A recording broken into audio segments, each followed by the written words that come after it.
আসসালামু আলাইকুম বন্ধুরা। রাতের চাঁদ দিনে আলো, সব বন্ধুদের লাগে ভালো। গোলাপ লাল কোকিল কালো, আশা করছি সব বন্ধুরা আছেন ভালো। আমি চলে এসেছি নতুন রেসিপি নিয়ে সাবিনাস সিম্পল কিচেনে। আজকে বানাবো আমি সয়াবিনের মশলা। তার জন্য আমি সব মশলা রেডি করে নিয়েছি। আমি এখানে উনুন ধরে নিয়ে কড়া গরম হয়ে গেছে, তেল দিয়ে আমি সয়াবিনগুলো ভেজে নেবো লাল লাল করে ভালোভাবে।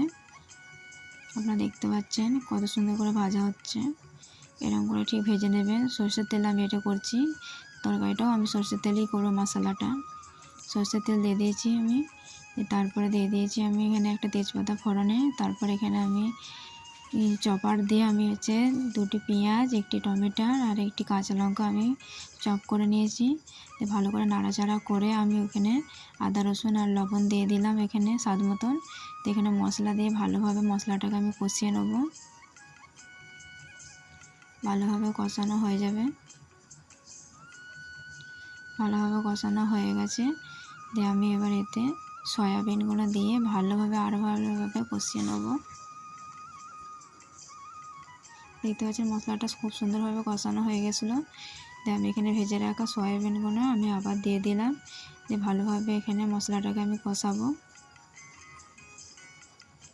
আপনারা এভাবে একবার ঘরে ট্রাই করবেন অবশ্যই, আর আমাকে কমেন্ট করে জানাবেন। সয়াবিন কষানো হয়ে গেছে, আমি এখানে পানি দিয়ে 10 থেকে 15 মিনিট ফুটিয়ে নেব।